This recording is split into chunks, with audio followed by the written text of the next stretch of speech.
Good morning class 6। हमने previous video के अंदर हमारा नाउन वाला टॉपिक पढ़ा था, पर फिर हम उसके आज एक्सरसाइज सॉल्व कर लेते हैं। उसके बारे में थोड़ा सा और रिवाइज कर लेते हैं ताकि वो कॉन्सेप्ट आपको क्लियर हो जाए, क्योंकि आपके लिए नाउन के टाइप्स वगैरह ये एक न्यू टॉपिक है, तो आपको शायद थोड़ी प्रॉब्लम आ रही होगी उसको समझने में। तो एक बार फिर से मैं उसको आपको रिवाइज करवा देती हूँ और उसके सारी एक्सरसाइज भी हम सॉल्व कर लेते हैं। जो आपके लिए टफ है, शायद आपको करने में प्रॉब्लम होगी, इसीलिए मैं आपको अपनी हेल्प से ये सॉल्व करवा दूँ। तो सबसे पहले एक बार नाउन के टाइप्स हम एक बार फिर से रिवाइज कर लेते हैं ताकि आपके माइंड में वो कॉन्सेप्ट क्लियर हो जाएगा। जैसा कि नाउन मैंने आपको बताया था कि एज ए नेमिंग वर्ड हम उनको डिफाइन करते हैं कि कोई भी person, place, thing, emotion, feeling, इस सबको हम नाउन की कैटेगरी में रखते हैं। एज शॉर्ट हम उसको एज ए नेमिंग वर्ड भी ध्यान में रखते हैं।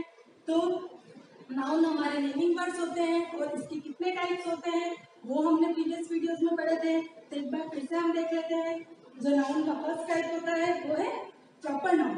प्रॉपर नाउन में अगर किसी पर्सन, प्लेस, थिंग, इमोशन उसका प्रॉपरली कोई नेम है तो हम उसको प्रॉपर नाउन की कैटेगरी में रखते हैं। जैसे किसी बॉय का नेम राम, राकेश, रमेश, किसी गर्ल का नेम रीमा, सीमा, लता, एंड किसी थिंग का नेम हो गया, किसी feeling, emotion, honesty, bravery, so that कि सारे जो पर्टिकुलर प्रॉपर किसी चीज के नियम होंगे उनको हम नाउन की कैटेगरी में रखेंगे और वो कौन सा नाउन होगा?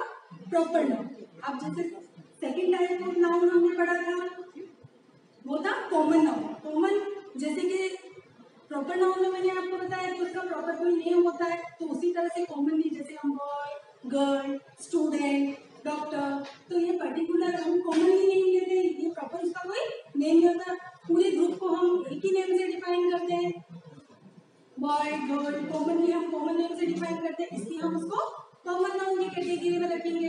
अब जैसे थर्ड टाइप हमने पढ़ा था कलेक्टिव नाउन। अब कलेक्टिव नाउन सीखने के लिए आपको अपनी वोकैबुलरी को थोड़ा स्ट्रॉन्ग करना होगा। उसके लिए आप चाहे तो अपने एंड्रॉइड फोन की हेल्प ले सकते हैं, तो उससे आप बहुत सारे ऐसे कलेक्टिव नाउन के एग्जांपल्स देख सकते हैं। वैसे आपकी बुक के अंदर भी बहुत सारे कलेक्टिव नाउन के एग्जांपल्स दे रखे हैं, तो हम उसके थ्रू भी जैसे हम आगे एक्सरसाइज करेंगे तो उसके थ्रू भी हम सीख सकते हैं। जैसे कि आर्मी, एक सोल्जर के ग्रुप को क्या कहते हैं हम? आर्मी।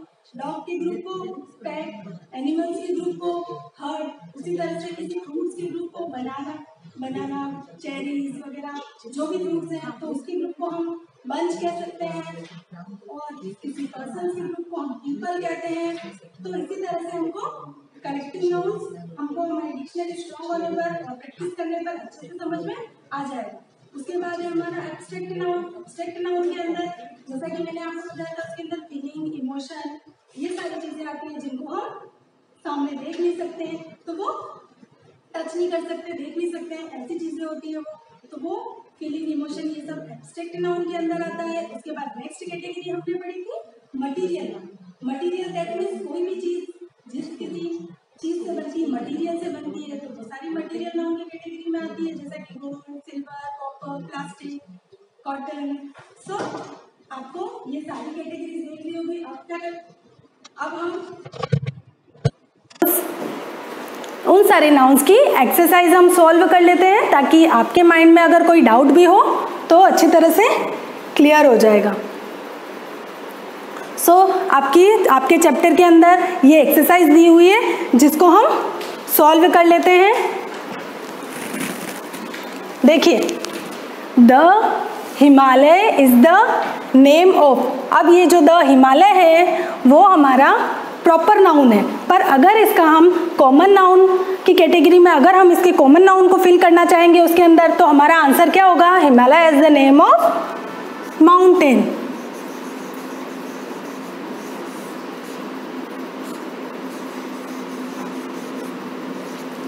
देखो यहाँ आपको इजीली डिफरेंस समझ में आ जाएगा कि द हिमालय ये उसका प्रॉपर नेम है, हिमालय का माउंटेन का नेम है, तो ये प्रॉपर नाउन है। जबकि फिल इन द ब्लैंक्स में हमें कॉमन नाउन फिल करना है, तो common as a common noun इधर आएगा माउंटेन, कि हिमालय किसका नेम है? माउंटेन का। आप देखिए सेकंड देखिए। नेक्स्ट हम हमारा सेकंड एग्जाम्पल देखते हैं। Sachin Tendulkar is the name of जैसे सचिन तेंदुलकर इसमें प्रॉपर नाउन आ रहा है और इसी के कॉमन नाउन को चेंज करने पर हम क्या लिखेंगे, Sachin Tendulkar is the name of, जैसा कि आप सबको पता है, क्रिकेटर।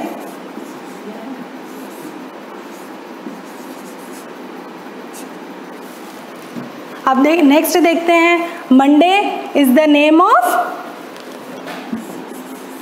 Day of week. वैसे आपके पास इसके स्पेलिंग्स वगैरह दिए हुए हैं तो आप बुक में भी टिक साथ साथ टिक लगा सकते हैं अपनी बुक ओपन करके। अब देखिए 4th नंबर वाला हम देखते हैं, December is the name of month.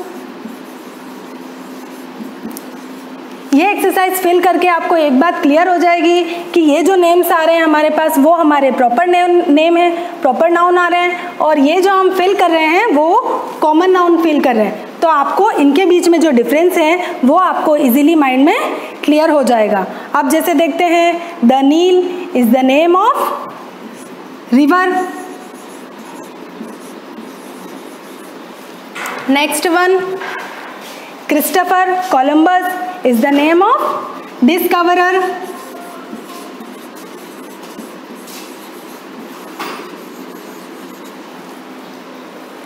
Next हम देखते हैं, The Red Fort is the name of a monument.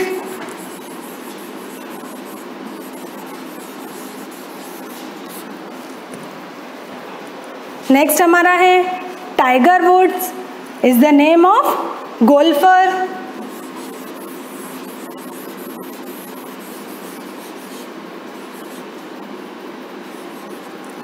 जितने भी ये रेड पेन से हमने वर्ड फिल किए हैं ब्लैंक्स में वो सब हमारे कॉमन नेम, कॉमन नाउन है, और ये जो हमने नेम यहाँ पर ये देखे हैं वो हमारा प्रॉपर नाउन है। तो आपको इसमें अच्छे से डिफरेंस समझ में आ गया होगा।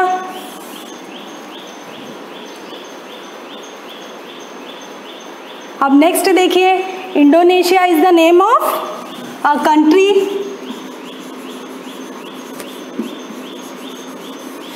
तो इंडोनेशिया हमारा प्रॉपर नाउन है एंड द कंट्री हमारा कॉमन नाउन है। उसके बाद नेक्स्ट देखते हैं, Albert Einstein is the name of a scientist.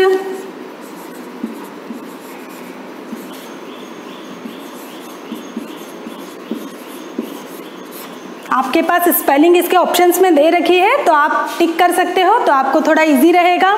शायद यहाँ आपको क्लियर समझ में नहीं आए स्पेलिंग। 11 नंबर का देखते हैं, नेक्स्ट हमारा, saint Paul's cathedral is the name of a church. Next one, the Guru Granth Sahib is the name of a holy book.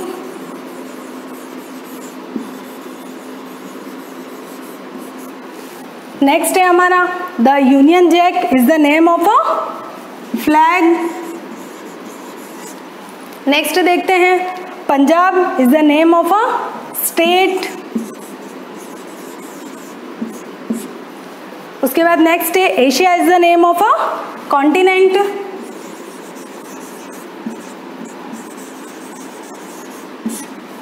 Next है, Jaipur is the name of a state capital.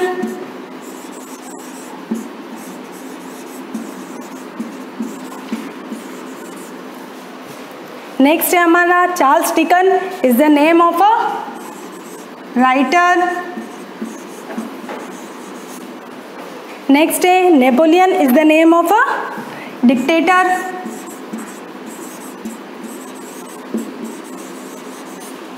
Next है, Christmas is the name of a festival. And next हमारा है, Anjali is the name of a girl. So dear students, जैसा कि हमने इस पूरी exercise को अच्छे से सॉल्व किया और हमने प्रॉपर नाउन और कॉमन नाउन के बीच में डिफरेंस अच्छे से समझ लिया है। आई होप आपको अच्छे से समझ में आ गया होगा। इसी लेसन में आपके हमारे एब्स्ट्रैक्ट, ये एक कलेक्टिव नाउन वाली एक्सरसाइज है, वो भी हम सॉल्व कर लेते हैं। तो आपके माइंड में अगर कलेक्टिव नाउन से रिलेटेड कोई अगर माइंड में डाउट होगा तो वो क्लियर हो जाएगा। जैसे अ collection of keys and grapes और बनाना।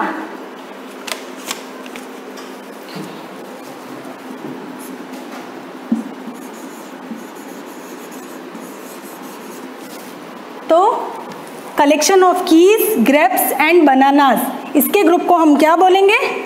बंच। ये हमारी जो एक्सरसाइज है वो कलेक्टिव नाउन से रिलेटेड है। तो ये सारे वर्ड्स अगर आप देख लोगे तो आपके माइंड में इसका और कॉन्सेप्ट क्लियर हो जाएगा।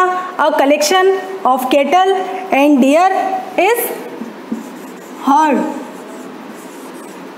इस पूरे ग्रुप को हम एक नेम से डिफाइन करते हैं, वो कलेक्टिव नाउन होता है।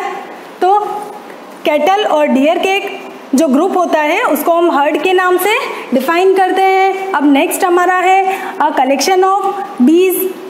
कलेक्शन ऑफ बीज को हम एज अ स्वार्म डिफाइन करते हैं। नेक्स्ट है हमारा अ कलेक्शन ऑफ बुक्स, उसको हम लाइब्रेरी के नाम से डिफाइन करते हैं। नेक्स्ट है हमारा collection of soldiers, army. Collection of fruit group, crew. Next है हमारा collection of sailor, orchard. Collection of players, team. Next है हमारा collection of ship, flock. Pack, collection of dogs is pack. Collection of fish, shoal. Next है हमारा collection of sticks, that means bundle.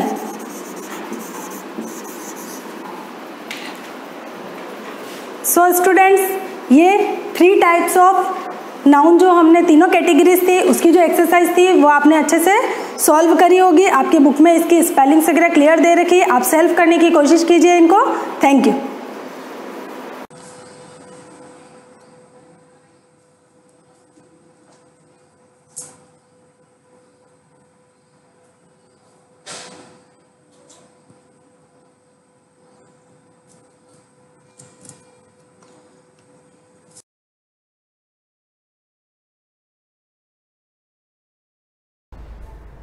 Hello student, good morning.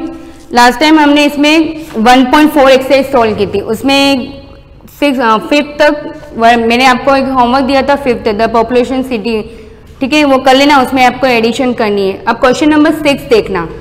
A labour get 350 per day as daily wages, what would be his salary is month of Feb 2012 assuming he work on all day of the month. इसमें आपको ये बताना है जैसे एक labour है वो 1 day daily wages का में जो भी वर्क करते हैं उनको जो मिलती है पेमेंट, वो तो 350 1 डे में वो अर्निंग करता है। तो ये बताना है कि Feb 2012 only for Feb month में उसने कितनी मनी अर्न की है। अब इसमें आगे नोट भी दे रखा है कि ईयर 2012 इज लीप ईयर। अब लीप ईयर क्या होता है?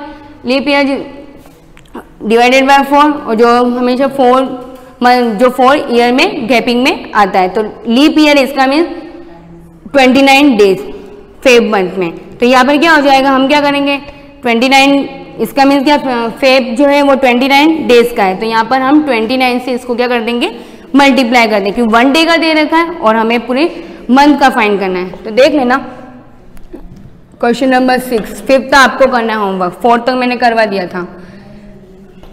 अ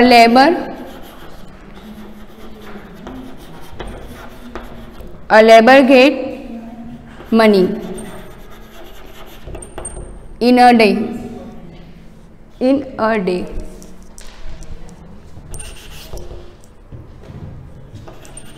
in 1 day equals to 350। Clear? अब लीप ईयर है, Feb month 29 days leap year है, या ब्रैकेट में आप लिख सकते हो कि लीप ईयर, इसलिए हमने यहाँ पर 29 से मल्टीप्लाई करेंगे। So he gets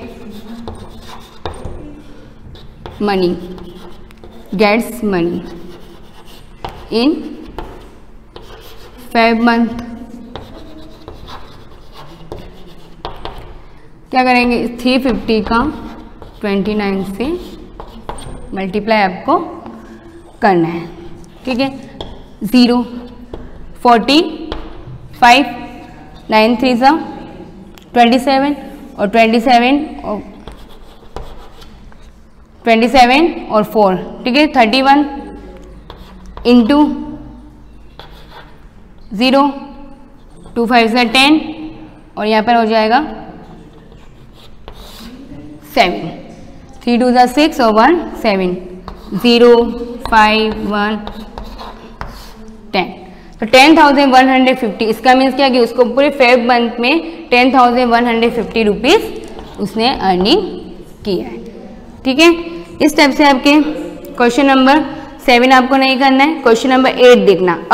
20 litre ice cream bucket to be empty in 500 ml ice cream cream tubes, find the number of the ice cream tubes required. इसमें ये बता रखा है कि 20 litre ice cream bucket is empty to 500 ice cream tub, मतलब जो भी 500 के जो भी आइसक्रीम के जो ट्यूब्स दे रखे हैं उसमें 20 लीटर आइसक्रीम हमें आप क्या करनी है, उसमें भरनी है। तो अब ये बताना है कि कितने हमें आइसक्रीम ट्यूब्स की ज़रूरत है, वो भी 500 ml के। 500 की क्वांटिटी सेम होगी। अब यहाँ पर हमारे आइसक्रीम कितनी लीटर में दे रखी है और यहाँ पर जो कंटेनर दे रखे हैं, मतलब जो ट्यूब्स होंगे वो कंटेनर दे रखे हैं 500 ml के। तो यहाँ पर हम क्या करेंगे, हमेशा ध्यान रखना है कि इसमें अब जैसे number of the ice cream tubes find करने तो डिवाइड करना है, कि हमें पता कि हमें ये देना है 20 लीटर आइसक्रीम में ज़्यादा हो जाएंगे क्योंकि हमें इसको ml में कन्वर्ट करेंगे। हम किस में करेंगे, क्योंकि डिवाइड दे रखा और डिवाइड में दोनों जो यूनिट होगी वो सेम होगी। एक तो ml दे रखा और एक लीटर दे रखा है, तो हम क्या करेंगे 500 ml को चेंज नहीं करना है, आपको 20 लीटर को चेंज करना है। तो 20 लीटर को चेंज कर देंगे, 20 लीटर को ml में कन्वर्ट करेंगे।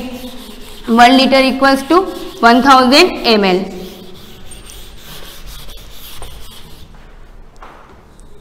इस आपके क्वेश्चन नंबर है 8।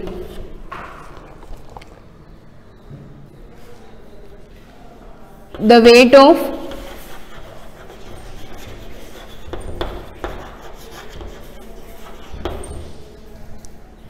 ice cube, ये हो जाएगा आपके 520 लीटर है, 20 आइसक्रीम बकेट है, बकेट, ठीक है। The weight of the ice cream bucket 20 litre. अब आपको इसमें कंटेनर 500 ml के फिल करने, तो 100 नंबर ऑफ आइसक्रीम ट्यूब्स। अब कितने हो जाएंगे, सबसे फर्स्ट हम क्या करेंगे, यहाँ पर 20 लीटर को कन्वर्ट करेंगे और यहाँ पर क्या 500 ml के कंटेनर में हमें उसको फिल करना है। तो कितने चाहिए हमें, तो यहाँ पर V कन्वर्ट 20 इंटू 1000, ये हो जाएगा 20,000 ml, ठीक है। 20,000 ml हो गया। अब डिवाइड हो जाएगा, सो 20,000 डिवाइडेड बाय 500, डिवाइड करें ना हम यहाँ पर 20 से 20 कट और 5 की टेबल से ये कट जाएगा 40। तो इसका मीन्स कितने 14 आइसक्रीम ट्यूब्स में ये 20 लीटर आइसक्रीम फिल हो जाएगी। क्लियर। अब आपके क्वेश्चन नंबर 9 देखना। The length of the ribbon roll is 5 metre 25 centimetre, find the total length in metre of the 12 such ribbon rolls. अब इसमें आपको क्या करना है, सबसे पहले आइडेंटिफाई करना है कि मल्टीप्लाई हो रहा है डिवाइड। 1 की दे रखी है तो इसमें आपको 12 रिबन की फाइंड करनी है, तो मल्टीप्लाई हो जाएगा, ठीक है। अब इसमें यहाँ पर दे रखा 5 मीटर 25 सेंटीमीटर, इसको आप पहले क्या करोगे सेंटीमीटर में कन्वर्ट कर दोगे, ठीक है। या तो हमें आंसर चाहिए मीटर में, तो सेंटीमीटर में मत करना, मीटर में करने के लिए क्या करेंगे डिवाइडेड बाय 100।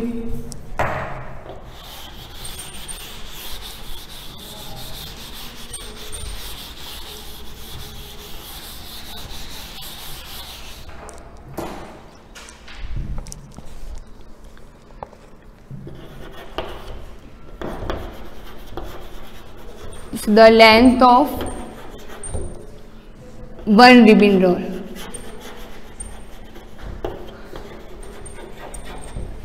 ये दे रखा है आपके 5 मीटर 25 सेंटीमीटर। इसको आप सेंटीमीटर में कन्वर्ट कर दो या फिर डायमीटर में कैसे कन्वर्ट होगा, 5.25 मीटर। ठीक है, ये हो गया कन्वर्ट हो गया डायमीटर में। अब क्या करेंगे, इसमें 12 रिबन की फाइंड करनी है। तो सो लेंथ ऑफ 12 रिबन्स 5.25। हम यहाँ पर हमने क्या किया, 525 सेंटीमीटर में कन्वर्ट हो चुका है ना वो। अब उसको मीटर में कन्वर्ट करना हो। मीटर में कन्वर्ट करने के क्या करेंगे, divided by 100। Clear, divided by 100। यहाँ 5 मीटर 525 सेंटीमीटर और उसको हमने डिवाइड किया 5.25, 100 से डिवाइड किया है और इंटू 12। अब इसको आपको क्या करना है, 525 इंटू 12, इसको आपको डिवाइड कर देना है। ठीक है, आगे को सॉल्व कर देना आप 12, या आगे का क्वेश्चन आप कर लेना ये। और क्वेश्चन नंबर 10 भी देख लेना। An aeroplane cover 826 kilometre 515 metre in 1 day. इसको ऐसे शो कर देना, मल्टीप्लाई ऐसे शो करके करना।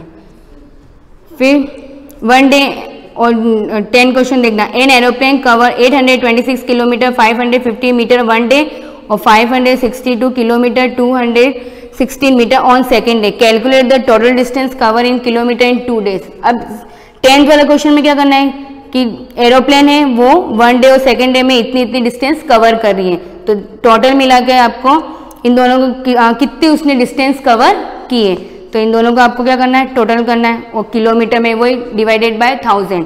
तो ये 10th वाला क्वेश्चन आपको करना है। ठीक है, आज का होमवर्क आपके 10th वाला क्वेश्चन है और जो मैंने करवाया वो तो आपको नोट करने ही है और 5th भी करना है। ठीक है, नेक्स्ट क्लास में मैं आपको आगे एस्टिमेशन मेथड पढ़ाऊंगी। Thank you.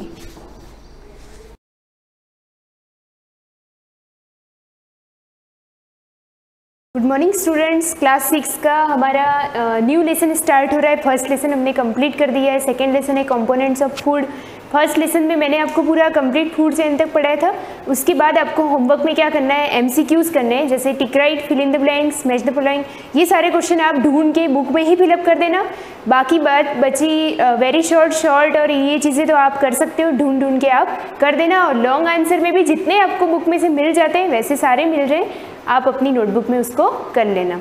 उसके बाद सेकेंड लेसन की बात करते हैं। फर्स्ट लेसन था food where does it come from, मतलब फूड कहाँ से आता है। हमने जो फूड खा रहे हैं हम डेली रूटीन लाइफ में, हम चाहे ब्रेकफास्ट लंच डिनर जो भी कर रहे हैं, तो वो फूड हमारा कहाँ से आता है। तो वो पढ़ा हमने कि प्लांट से मिलता है एज वेल एज एनिमल से मिलता है, मतलब प्लांट्स प्रोडक्ट और एनिमल प्रोडक्ट दोनों को हम इंटेक करते हैं एज ए फूड, वो चीज़ देखी थी। उसके बाद हमने फूड हैबिटेट्स ऑफ एनिमल देखा था, हर्बीवरस, कार्निवरस, फूड चेन, ये सब खत्म कर दिया था। अब इस लेसन में न्यू पढ़ेंगे components of food.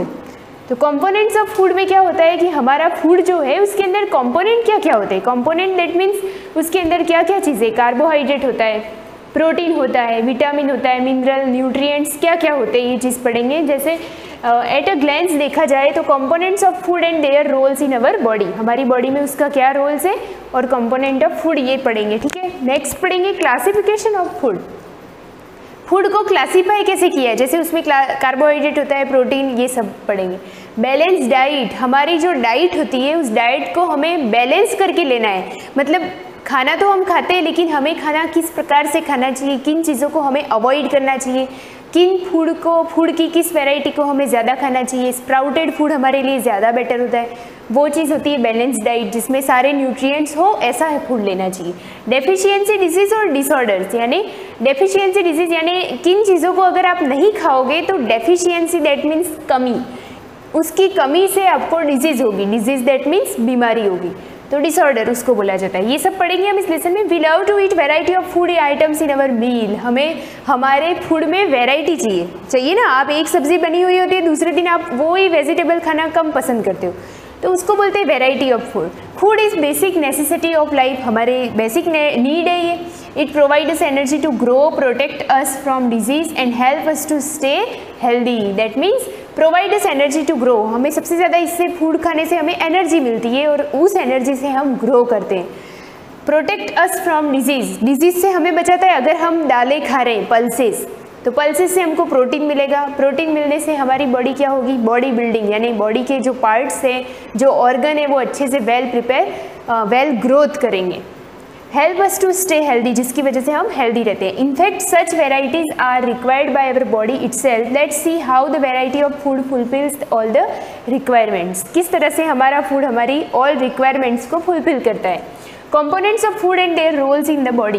The food we eat is made up of more than one ingredients. हमारे फूड में एक सिंपल चपाती का एग्जांपल ले लो, तो अगर वो भी खाते हो ना तो उसमें भी फ्लोर होता है, सॉल्ट होता है, वाटर होता है, मतलब कोई भी चीज़ एक सिंपल इंग्रेडिएंट से नहीं बनी, उसमें बहुत सारे चीज़ों को मिक्स करना पड़ता है, फिर हमारा एक प्रोडक्ट बनता है।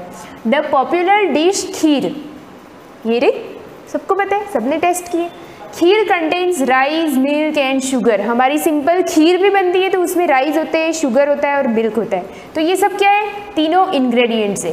Similarly dosa is made up of rice, dal, oil and salt. जैसे डोसा बनाया जाता है तो उसमें राइस होता है, दाल होता है, सॉल्ट होता है, ऑयल होता है। The ingredients of such food item contain components which are needed by our body। ये सारी चीज़ें डालने की ज़रूरत क्यों है, टेस्ट के लिए नहीं, टेस्ट के लिए जो चीज़ें ज़रूरी होती है उससे भी ज़्यादा हम इन चीज़ों को इसलिए डालते हैं क्योंकि इनसे हमें न्यूट्रिएंट मिलता है। मतलब ये कि न्यूट्रिएंट्स को पूरा करने के लिए हम इन इंग्रेडिएंट्स को मिलाते हैं।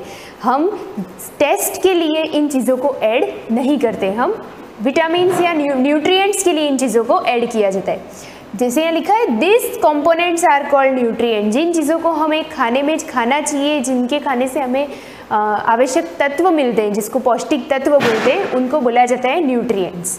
The nutrients are chemical substance needed by our body for proper growth और फंक्शनिंग। हमारे प्रॉपर ग्रोथ के लिए और हमारे प्रॉपर फंक्शन के लिए। The main components of food are carbohydrate, fat, protein, vitamin and mineral. यहाँ से आपके नोट्स बनाना शुरू कर दो। अब आप क्या लिखोगे, न्यूट्रिएंट्स की डेफिनेशन यहाँ से।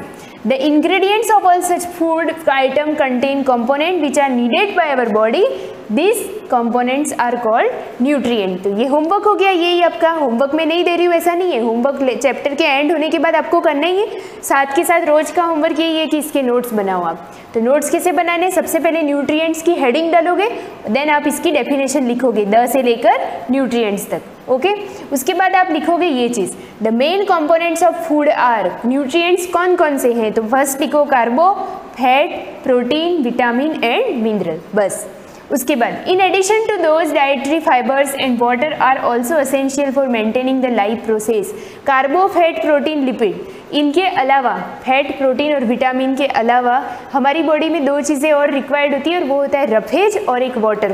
वाटर तो एसेंशियल ही है, उसके साथ साथ एक रफेज होता है। अब रफेज आपने सुना हो नहीं सुना हो, क्या होता है रफेज, जैसे आप एक चीज़ खाते हो घर में दलिया, तो वो दलिया जो होता है वो रफेज की कैटेगरी में आता है, क्योंकि दलिया जो होता है वो रफ होता है। रफ चीज़ें वीक में एक बार दलिया खाना चाहिए। क्यों खाना चाहिए, ताकि हमारे की जो अंदर की इंटेस्टाइन है, आते जो बनी हुई है, छोटी आंत, बड़ी आंत, स्मॉल इंटेस्टाइन, लार्ज इंटेस्टाइन, तो उनमें जो चिपका हुआ मटेरियल, यानी कि ये कि हम रोज़ कुछ ऐसी चीज़ें खा रहे, मैगी खा रहे, नूडल्स खा रहे, तो वो सारा स्टिक हो जाता है इनर वॉल पे। इंटेस्टाइन की या छोटी आंत की इनर वॉल, अंदर की दीवार पे वो सारा मटेरियल स्टिक हो जाता है। तो उसको अच्छे से मिक्स हो जाने के लिए या उसको बॉडी से निकालने के लिए हमें रफेज यानी दलिया खाना चाहिए। तो रफेज में कौन आता है, दलिया। दलिया जिसको आप प्रॉपर जानते ही हो। Also essential for maintaining life process in human being. The various component of food and their role in our body are given below। यहाँ पे एक टेबल दे रखी है कि इन चीज़ों को आपको क्यों खाना चाहिए, क्या मिलता है, क्या फ़ायदा है। मेन सोर्स ऑफ एनर्जी यहाँ दे रखा है कार्बोहाइड्रेट। अगर जूम कर देती हूँ मैं, नहीं दिख रहा हो तो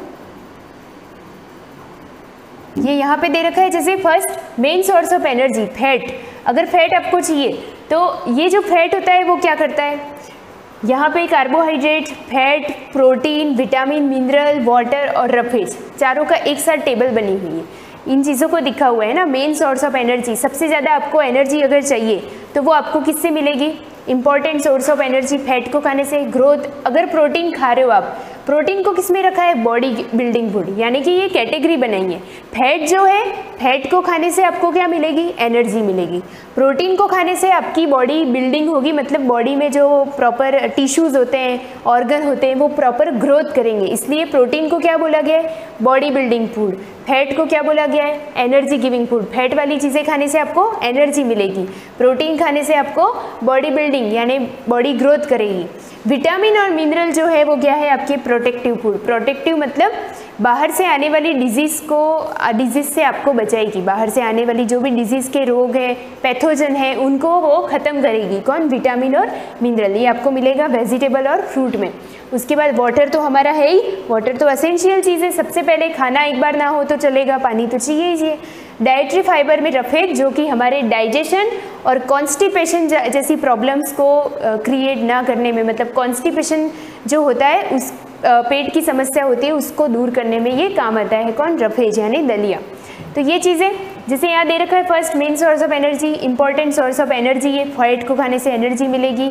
ये बॉडी में ग्रोथ और रिपेयरिंग करवाएगा, सेल्स और टिश्यू में रिपेयरिंग करवाएगा। अगर कोई सेल या टिश्यू ब्रेक हो जाते हैं, टूट जाते हैं, तो अगर आप प्रोटीन खाओगे तो वापस सेल क्या हो जाएगी? रिपेयर हो जाएगी। डैमेज हो जाएगा तो डैमेज होने के बाद अगर आप प्रोटीन खाओगे यानी आप पल्सेस खाओगे, सीधी भाषा में अगर आप दालें खाओगे तो आपकी बॉडी में सेल्स और टिश्यू रिपेयर होंगे। अगर आप दाल को खाने को ही अवॉइड करोगे तो आपकी बॉडी में जो सेल टिश्यू रोज टूटते हैं, ब्रेकडाउन हो रहे हैं, वो नए नहीं बनेंगे। तो आपको खानी ही चाहिए। विटामिन और mineral, proper growth, immunity, disease resistant body and good health. मतलब ये कि इसको खाने से जिन चीज़ों को आप जिनमें विटामिन मिनरल होता है उसको खाओगे तो आपको डिजीज रेजिस्टेंट बॉडी यानी बीमारियों से लड़ने की आपको क्षमता मिलेगी। Transport of nutrient from one part of the another, क्योंकि वाटर लिक्विड होता है तो अगर आप पानी पियोगे तो आपकी बॉडी में एक न्यूट्रिएंट एक जगह से दूसरी जगह पर ट्रांसपोर्ट हो जाएंगे। ये डाइजेशन में काम आएगा। उसके बाद है यहाँ पे provide taste and flavour to the food. हमारे फूड में अगर फैट को डाल दिया जाए तो ये हमें क्या देगा? टेस्ट और फ्लेवर देगा। ये फूड को डाइजेशन करवाएगा। Essential for chemical reaction in cell, यानी कि विटामिन और मिनरल्स हमारी बॉडी में केमिकल रिएक्शन करवाने में बहुत महत्वपूर्ण योगदान देते हैं। वाटर डाइजेशन में, एक्सक्रीशन में as a medium for chemical reaction in cell. सारी जो रिएक्शंस होती है हमारी बॉडी में, सब में क्या चाहिए होता है? वाटर। जैसे प्लांट में फोटोसिंथेसिस होता है तो वहाँ पे CO2 के साथ H2O चाहिए, वैसे हमारी बॉडी में भी वाटर की ज़रूरत होती है। मैं आगे की क्लास में नेक्स्ट कंटिन्यू करूँगी। आप इसकी टेबल और वो नोट्स बना के रखना। Thank you.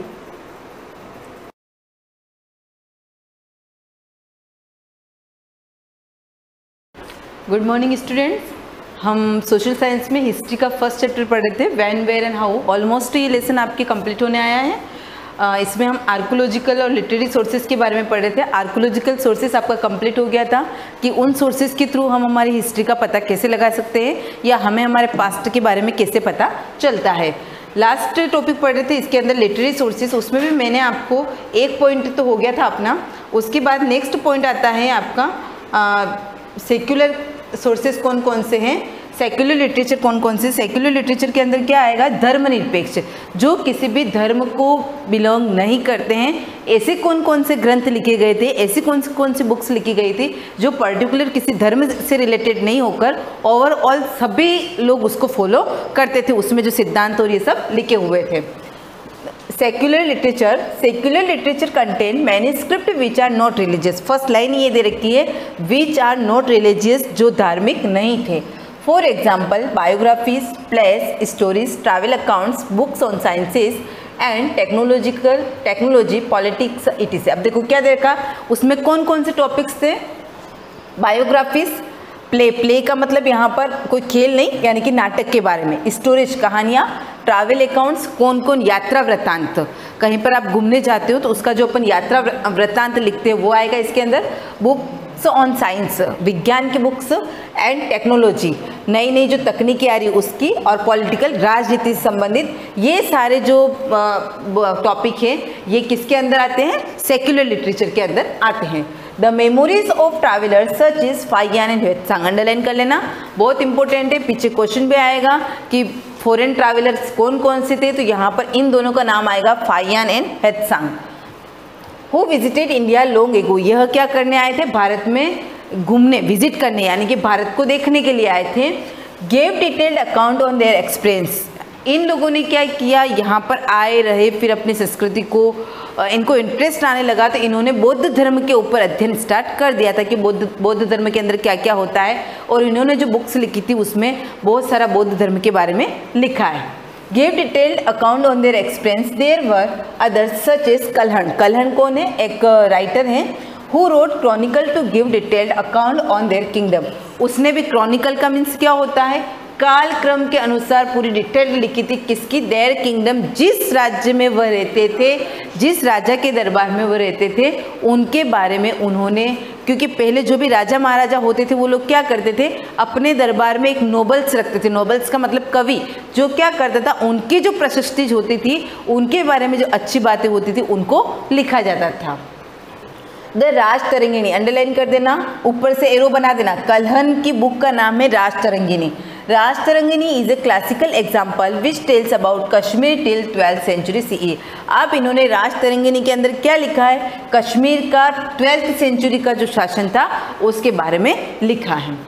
We also have the works of काल। उसके अलावा और कौन कौन थे writers? Works of Kalidas, Shudraka, Bhasa and Banabhatta. This works reflect the condition of the time when they were composed. उन्होंने उस समय की जो कंडीशन थी उसके आधार पर, कंपोज्ड का मतलब होता है रचना करना, यानी कि जो भी उन्होंने बुक्स लिखी है उसमें उस समय की जो पोजीशन थी, उस समय की जो स्थिति थी उसको देखकर उन्होंने उसके बारे में लिखा है।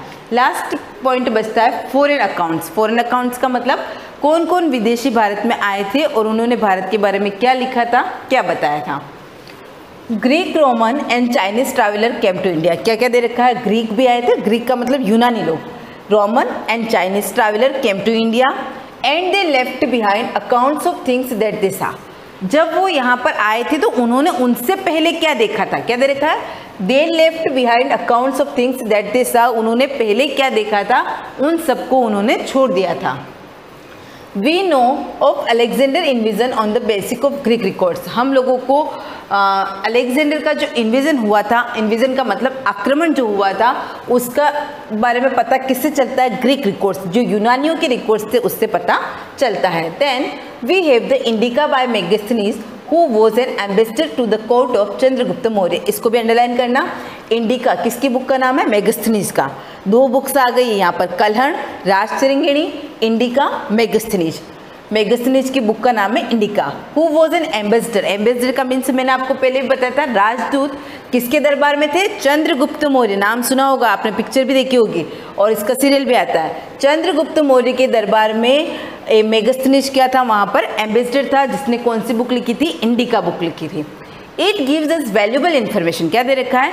इनकी इस बुक में वैल्यूबल, बहुत महत्वपूर्ण सूचनाएं थी अबाउट द मौर्यज एडमिनिस्ट्रेशन, यानी कि मौर्य साम्राज्य जो था उनका प्रशासन कैसे चलता था उसके बारे में बहुत वैल्यूबल इन्फॉर्मेशन लिखी हुई थी।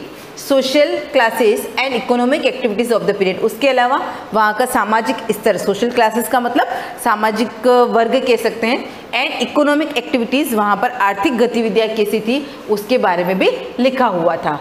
Buddhist pilgrimage India, Fahien and Hiuen Tsang. यहाँ पर भी आप अंडरलाइन करना चाहो तो कर देना। ऊपर वैसे मैंने करवा दिया फाहियान एंड ह्वेत्सांग। पीछे क्वेश्चन आएगा कि फॉरेन ट्रैवलर कौन से थे जो बुद्धिस्ट पिलग्रिम देखने के लिए आए थे, उनकी यात्रा करने के लिए आए थे, उनको विजिट करने के लिए आए थे। तो यहाँ पर इन दोनों का नाम ही आएगा, Fahien and Hiuen Tsang. From China left account which describe the prevalent social, religious and economic condition in India during the visit. उन्होंने भी किस किस के बारे में लिखा था कि भारत में उस समय सामाजिक, धार्मिक, आर्थिक कंडीशंस कैसी थी उसके बारे में जब उन्होंने भारत में विजिट किया तो उन्होंने जो भी बुक्स लिखी थी, जो भी ग्रंथ लिखे थे उसमें उन्होंने बताया था। तो यहाँ पर अपना ये व्हेन, वेयर एंड हाउ जो लेसन है हिस्ट्री के बारे में कि हम इतिहास को कैसे जान सकते हैं, क्या इसकी इम्पोर्टेंस है, क्यों जानना चाहिए, ये सारा अपने यहाँ पर फिनिश हो जाता है। अब रही क्वेश्चन आंसर की बात, तो आप लोग क्या करोगे, जो क्वेश्चन आंसर्स आप अटेम्प्ट कर सकते हो, छोटे छोटे, वेरी शॉर्ट, लॉन्ग नहीं होते तो कोई बात नहीं, लेकिन उसमें भी अगर आपको लगता है कि हाँ इसका आंसर मुझे आ रहा है तो आप अपनी उसकी नोटबुक, लेकिन वेरी शॉर्ट और शॉर्ट तक आप जो भी आंसर्स आप अटेम्प्ट कर सकते हो उसको आप नोटबुक में लिख लेना। वैसे भी मैंने जो जो अंडरलाइंस करवाई है आंसर उसी में आ जाएंगे आपके, तो आप उन्हीं को देख के, नहीं तो एक बार वीडियो को फिर से देख लेना तो आपकी रिवाइज भी हो जाएगा और आपको सारे आंसर्स भी मिल जाएंगे। Thank you.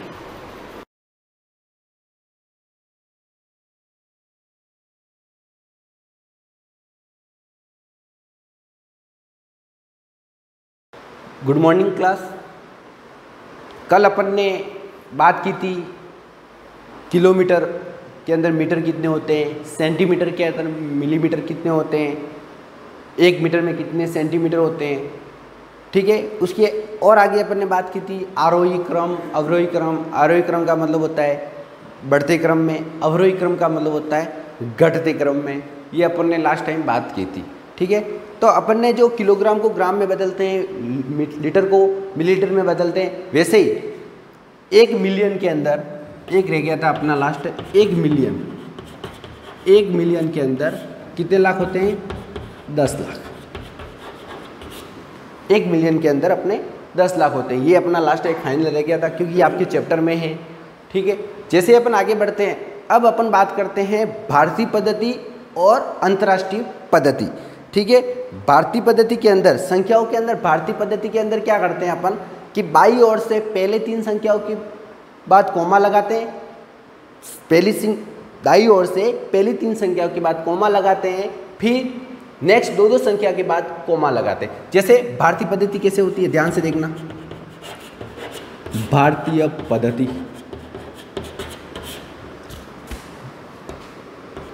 सपोज मैंने कोई संख्या लिख दी,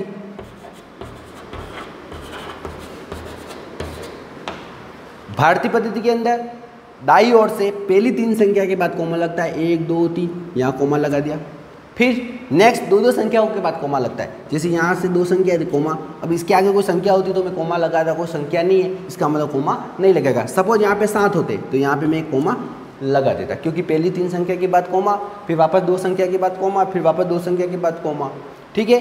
भारतीय पद्धति के अंदर क्या होगा कि पहली 3 संख्या के बाद कोमा, फिर वापस 2 संख्या के बाद कोमा, फिर 2 संख्या के बाद कोमा लगता है। उसी प्रकार अंतर्राष्ट्रीय पद्धति, अंतर्राष्ट्रीय पद्धति, और अंतर्राष्ट्रीय पद्धति के अंदर क्या होता है कि दाईं ओर से 3 संख्याओं के बाद कोमा लगता है। जैसे यही संख्या ले लो, सपोज मैंने 5 7 8 0 5 4 7, 3 संख्या, 1 2 3 कोमा, 1 2 3 कोमा, और 3 संख्या होती तो और कोमा लगता, ठीक है। ये हो गया अंतर्राष्ट्रीय पद्धति और ये हो गया भारतीय पद्धति। और ये कोमा लगाने का मतलब होता है, इससे आपको क्या करना है, शब्दों में कैसे लिखा जाता है। कोमा लगाने का मतलब क्या हो जाएगा, इस तरीके से आप सीख पाओगे कि कोमा लगाने से अपन इन संख्याओं को शब्दों में कैसे बोला जाता है, ठीक है। अब अपन बात करते हैं प्रश्नावली 1.1 के बारे में चर्चा करते हैं। ये उतार लेना।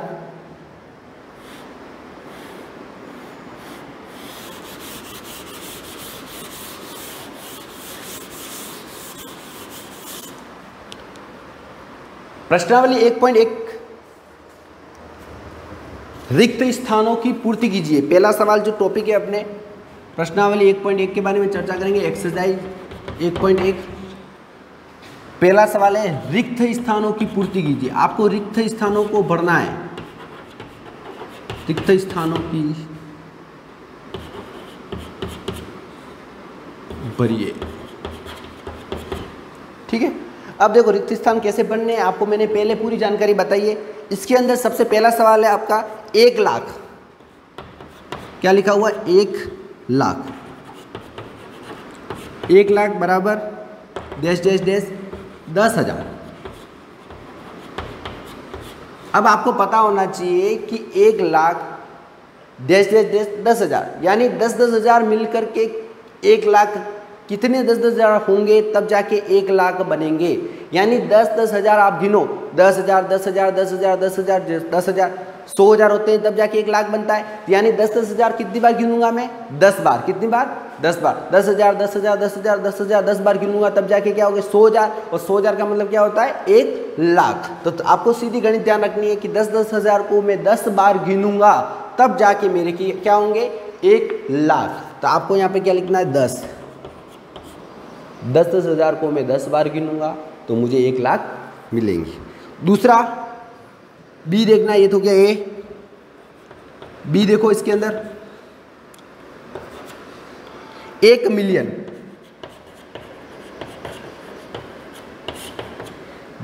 डैश डैश डैश और यहां लिखा हुआ 100,000। क्या लिखा हुआ है, 100,000।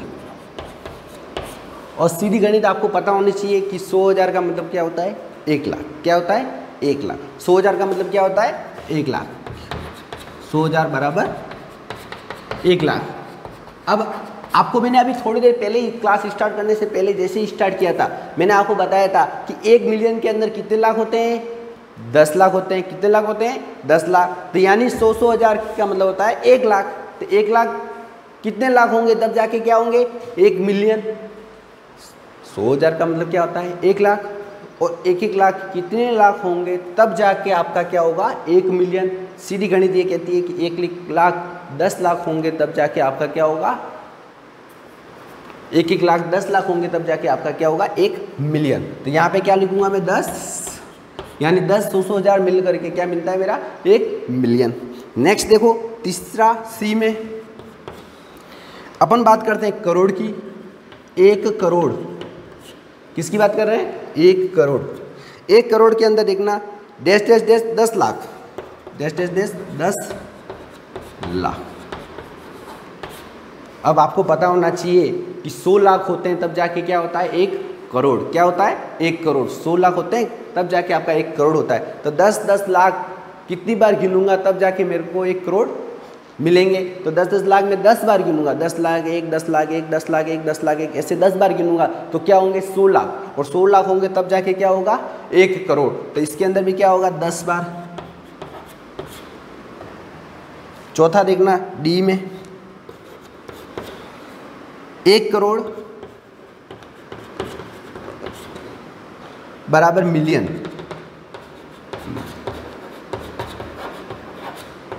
एक करोड़ बराबर मिलियन। तो मिलियन आपको मैंने पहले ही बताया था कि 10 लाख होते हैं तो कितने मिलियन होते हैं, 1 मिलियन। तो अपने पास यहाँ पे 1 करोड़ है तो 1 करोड़ के अंदर 10-10 लाख कितने होते हैं, गिनो।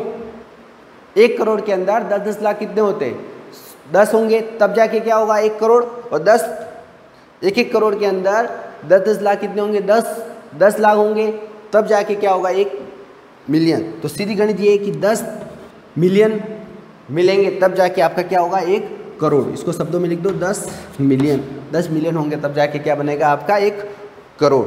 आगे देखो 1 मिलियन, लास्ट ई। 1 मिलियन, 1 मिलियन का मतलब होता है 10 लाख। मैंने जब स्टार्ट पहले किया था तभी बताया था कि 1 मिलियन का मतलब क्या होता है, 10 लाख। ये आपका 10 लाख। ये आपका पहला सवाल हो गया। अब आप आगे बात करते हैं दूसरे सवाल के अंदर। ठीक है, इसको ध्यान से देख लेना। 1 लाख बराबर क्या होगा, 10-10 हज़ार। 1 मिलियन बराबर डैश डैश डैश 100,000। 1 करोड़ बराबर डैश डैश डैश 10 लाख। 10 बार 10-10 लाख गिनूंगा तब जाके 1 करोड़ होंगे। उस प्रकार 10 मिलियन मिला करके 1 करोड़ बनेगा। उस प्रकार के 10 लाख मिला करके मेरा क्या बनेगा, 1 मिलियन। ठीक है, एक सवाल देख लेते हैं इसी प्रश्नावली के अंदर। दूसरा सवाल देख लेते हैं। दूसरे के अंदर एक पहला सवाल देख लेते हैं। पहला सवाल क्या कह रहा है, इसके अंदर सही स्थानों पर अल्प विराम लगाते हुए संख्याओं को लिखिए। आपको यहाँ पे संख्या आपको दे रखी है भारतीय पद्धति में 73 लाख 75,000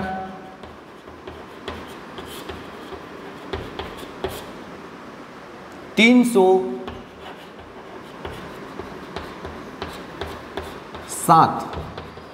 अब इसको आपको ये आपको दे रखा है शब्दों में, ये और भारतीय पद्धति भी दे रखा है। तो सबसे पहले सवाल भी ये कह रहा है कि सही स्थानों पर अल्प विराम लगाते हुए संख्या को लिखिए। यानी आपको पहले संख्या बनानी है फिर अल्प विराम लगाना है। मैंने आपको पहले ही बताया था संख्या लिखोगे तब जाके पता पड़ेगा कि आपको अल्प विराम कहाँ लगाना है। तो सबसे पहले आपको जब ऐसा लिखा आ जाए तो आपको शब्दों में लिखने नहीं आता है। तो सबसे पहले मैंने आपको इसका तरीका बताया था, इकाई, दाई, सैकड़ा, हज़ार, 10,000 ऐसे लिख देना। तो सबसे पहले अपन क्या करते हैं, इकाई लिख देते हैं। ठीक है, ये हो गया इकाई, ये हो गया दहाई, ये हो गया सैकड़ा, ये हो गया हज़ार, ये दहाई, ये हो गया हज़ार, ये हो गया 10,000, ये हो गया लाख और ये हो गया 10 लाख। ठीक है, और है नहीं बड़ी संख्या, नहीं तो अपन चलते आगे। तो सीधी बात ये देखो, यहाँ पे ये हो गया इकाई, दाई, सैकड़ा, हज़ार, 10,000, लाख, 10 लाख। तो सबसे पहले यहाँ पे बात कर रहे हैं 73 लाख। 73 लाख 10 से ज़्यादा ही है। अगर 9 लाख होते तो अपन लाख तक ही जाते हैं, 73 लाख यानी 10 लाख से ज़्यादा ही है, तो अपन पूरे क्या लिखेंगे 10 लाख तक जाएंगे। तो 73 लाख में क्या होगा, 7 यहाँ लिखेंगे, 3 यहाँ लिखेंगे। फिर 75,000 75,000, तो 75,000 10 से ज़्यादा है तो भी यहाँ क्या करेंगे 10,000 पे 7 लिखेंगे और 1000 पे क्या लिखेंगे 5। ठीक है, उसी प्रकार 307 ये 3 और 7 इकाई दाई को हमेशा 7 में लिखते हैं, तो 7 को अपन यहाँ दाई की जगह कुछ भी नहीं है 0 और 7। एक तरीका ये, एक दूसरा तरीका है जो मैं इसके बारे में अपन कल चर्चा करेंगे। ठीक है, ये सिंपल तरीका है एक बार, और कल और इससे और सिंपल तरीका होगा तो और भी उसके बारे में देखेंगे। Thank you.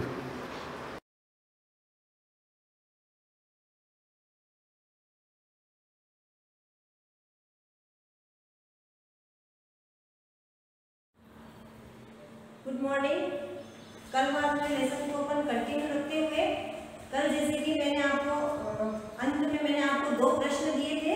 पहला प्रश्न था वर्तमान में नर्मदा नदी किस राज्य में है, तो उसका आंसर है वर्तमान में जो नर्मदा नदी है वो अभी अपने मध्य प्रदेश राज्य में है। दूसरा क्वेश्चन था अतीत के बारे में हम किन-किन के बारे में जानकारी हासिल कर सकते हैं, तो इसका आंसर सीधा है हम पशुपालकों के द्वारा, रक्षकों के, शासकों के, व्यापारियों के, पुरोहितों के, शिल्पकारों के और संगीतकारों के बारे में अपन जानकारी हासिल कर सकते हैं। अब अपन आगे बढ़ते हैं वापस। कल अपन ने पढ़ा था कि लोग कहाँ रहते थे, जैसे कि लोग नदी के किनारे भी रहते थे, पहाड़ियों पर भी रहते थे। इसमें अपन ने एक पहाड़ी पढ़ी थी कीर्दर की पहाड़ियाँ और सुलेमान की पहाड़ियाँ, जो कि मैंने बताया था वो अभी अपने भारत के अंदर नहीं, वो कहाँ है, अभी पाकिस्तान की सीमा में है। वो पहाड़ियाँ वहाँ पर है अभी।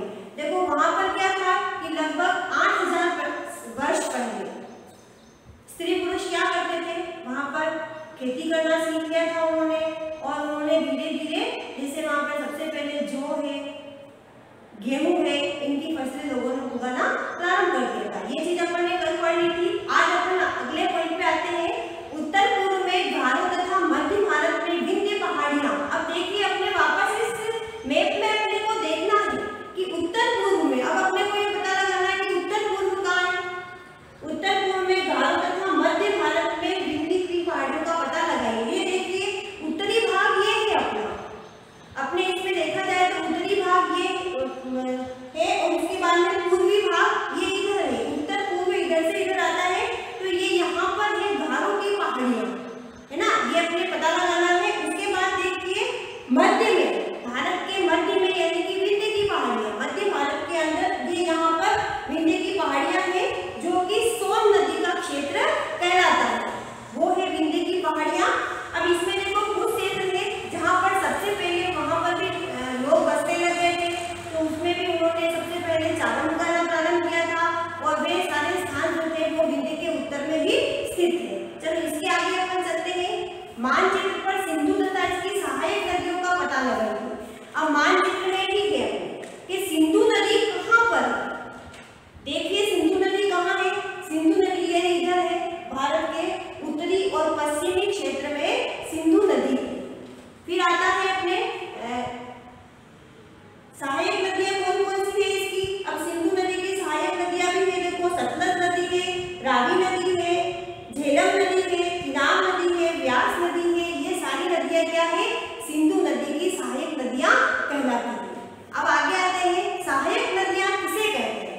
जैसे कि सहायक नदियां तो अपन ने बता दिया, पर सहायक नदियां है क्या, यानी कि छोटी छोटी जो नदियां हैं वो क्या है कि अपने रास्ते बदल करके किसी बड़ी नदी के अंदर मिल जाती है, वो कहलाती है उस नदी की सहायक नदियां। जैसे कि अपन ने बताया था सिंधु नदी की नदियां कौन कौन सी है, सहायक नदियां सतलज है, रावी है, चिनाब है, झेलम है, ये सारी इसकी सहायक नदियां है। प्रश्न बनता है कि भाई सिंधु नदी की सहायक नदियां कौन कौन सी है। इसी प्रकार से जैसे पूछा जाए गंगा नदी की सहायक नदियां कौन कौन सी है, तो मानचित्र में देखना ये यहाँ पर अपने को गंगा नदी नजर आ रही है, ये है। इसमें इसकी सहायक नदियां देखो कौन कौन सी किसमें जा रही है, यमुना नदी है, चंबल नदी है, सोन नदी है, ये सारी नदियां क्या है, गंगा नदी की सहायक नदियां है। ये प्रश्न भी दूंगी मैं तुमको। अब देखो 8,000 वर्ष पहले तो क्या थे कि लोग पहाड़ियों पर रहते थे, खेती करते थे, इतना ही जानते थे, परंतु लगभग 4,700 वर्ष पूर्व इन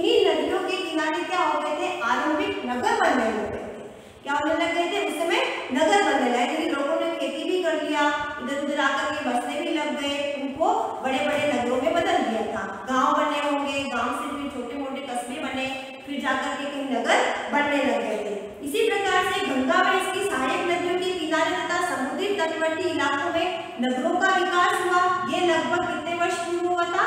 2500 वर्ष पूर्व हुआ था। इसके पश्चात आता है गंगा तथा सोन नदी, इसकी सहायक नदी का पता लगाइए। अभी मैंने आपको बताया था गंगा नदी कहाँ है, ये भी बीच में है। इसकी सहायक नदियां कौन सी है?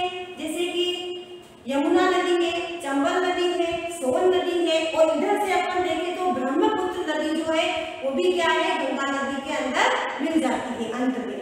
इसी प्रकार से देखो गंगा के दक्षिण में नदियों के आसपास का जो क्षेत्र कहलाता था वो मगध के नाम से जाना जाता है, जो कि जिसको कि आज अपन वर्तमान के अंदर उसको हम बिहार के नाम में जानते हैं।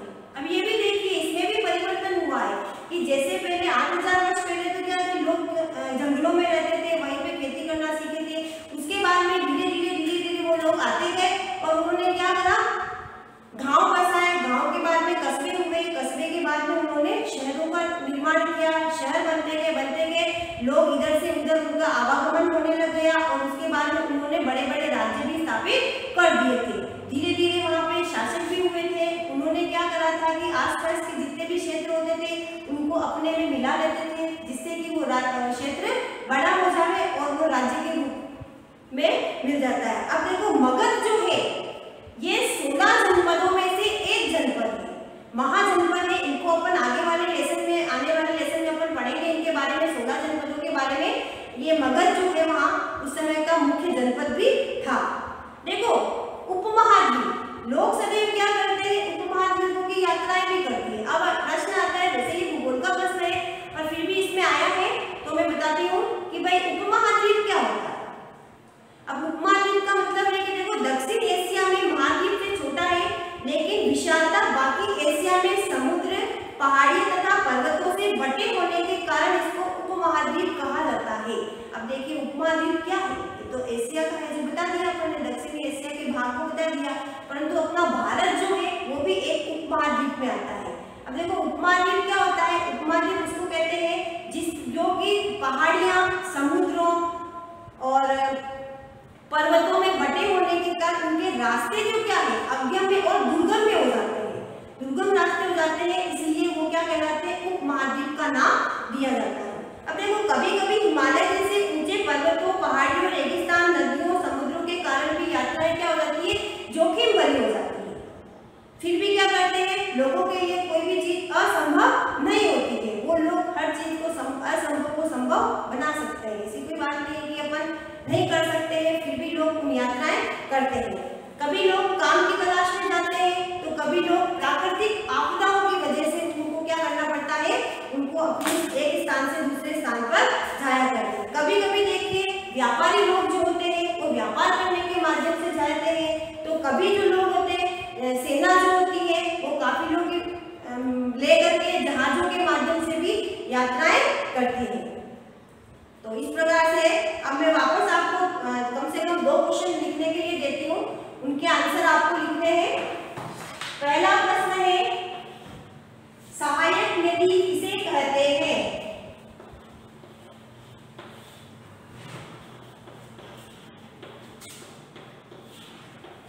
किसे कहते हैं?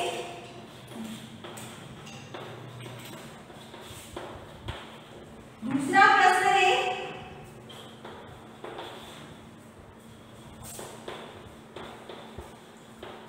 मानचित्र में देखकर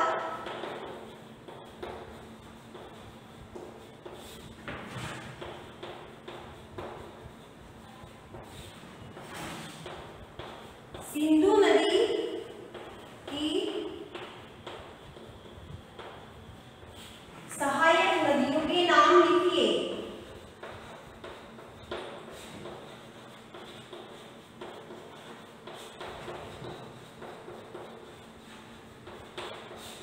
ठीक है, इन दोनों क्वेश्चन के आंसर आपको लिखने हैं, नोटबुक में लिखने हैं। जब भी आपके टेस्ट का कुछ आएगा तो इन्हीं में से आपके क्वेश्चन आएंगे। ठीक है, ये आपको करने हैं। Thank you.